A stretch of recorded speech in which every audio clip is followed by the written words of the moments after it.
মৃত্যু থেকে তুমি যেখানেই পলায়ন করো না কেন, মৃত্যু তোমার সাথে মোলাকাত করবেই করবে। তুমি দেখা করতে হবে না, সেই তোমার সাথে দেখা করবে। তুমি মৃত্যুকে ডাকতে হবে না, মরণ তোমাকেই ডেকে নিয়ে আসবে। মরণ নিজেই তোমার সাথে দেখা করবে, সেই তোমাকে কবরে আনবে, তুমি আসতে হবে না।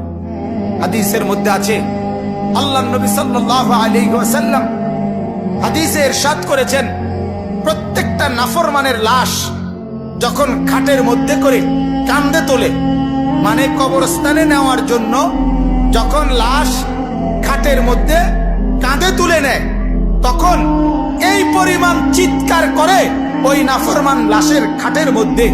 আল্লাহ নবী সাল্লাল্লাহু আলাইহি সাল্লাম বলেন, যদি একটা সেকেন্ডের চিৎকার তোমরা ওই নাফরমানের শুনতা, তাহলে পৃথিবীর কোনো মানুষ কাউকে কাঁধে আর লাশের খাটিয়া তুলতো না, বরং ফেলে রাখতো আর কুকুর বিড়ালে খাইতো। এরা শুধু চিৎকার করে নাফরমান বলে, আল্লাহর দোহাই আমার স্বজনরা আমার ওইদিকে নিও না, ওই কবরে আমারে নিও না, নিও না আমারে ওইখানে, নিও না আমারে, নিও না।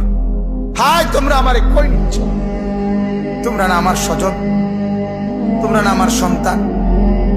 আরে নামাজ ছাড়া বাদ তো কুত্তারও মেলে, বাদ তো জানোয়ারেরও মেলে, বাদ তো বেঈমানেরও মেলে। এটা তো আশ্চর্যের কিছু না বেটা। ভাত খাবার, এটা তো বেঈমানেও খায়।